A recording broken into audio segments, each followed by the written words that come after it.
700 ফ্যামিলিকে কম্বল, সাইকেল ইত্যাদি দেওয়া হচ্ছে, কিন্তু এখানে 1000 লোকের খিচুড়ির ব্যবস্থা করা হয়েছে। 1000 লোক আশেপাশের 12টা গ্রাম থেকে এসে আজকে খিচুড়ি খেয়ে যাবে। এর আগেও দেখেছিলাম যে মুখ্যমন্ত্রী বিশেষ করে এই আমলাশোল একসময় যেটা মাওবাদীদের পূর্বের তো ঘাঁটি, সেই জায়গাটাতে পুলিশের কতটা এই জায়গায় এসে আপনারা কি ব্যাপারটা ফিলিংস করতে পারছেন যে মানুষের যে একটা ভুল বুঝে মানুষ একসময় চলে গেছিল, যেভাবে একটা বিপদে চালিত হচ্ছিল, এখন সেই পরিস্থিতিটা কীরকম জায়গায় আছে?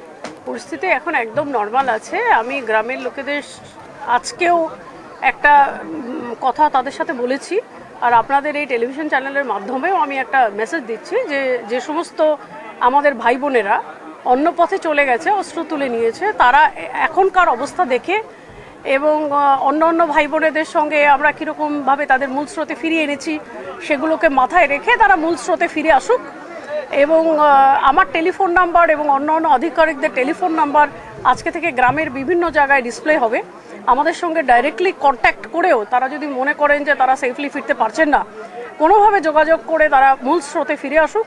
সরকারি চাকরি ছাড়াও তারা যাতে সসম্মানে সমাজের মাঝখানে বাঁচতে পারেন, তাদের ছেলেমেয়েরা যাতে প্রপারলি মানুষ হতে পারে, সমস্ত মেডিকেল বেনিফিট এবং অন্যান্য বেনিফিট যাতে তারা পান, সরকার তাদের পাশে আছে এবং থাকবে, এই প্রতিশ্রুতি আমি দিচ্ছি।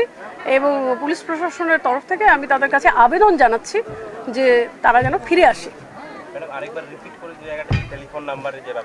হ্যাঁ, আজকে থেকে আমার এবং অন্য জঙ্গলমহলের আধিকারিক যারা রয়েছেন, অ্যাডিশনাল এসপি, ডিএসপি, তাদের টেলিফোন নাম্বার কিছু কিছু জায়গায় ডিসপ্লে থাকবে, যেমন কমিউনিটি সেন্টারে এবং অন্যান্য জায়গায়।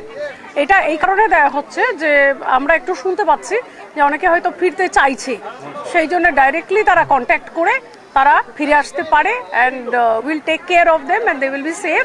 সরকারি চাকরি ছাড়াও তারা সমস্ত সুযোগ সুবিধা পাবেন এবং সমাজে ফিরে এলে আমরা তাদের সসম্মানে ফিরিয়ে নিয়ে আসবো।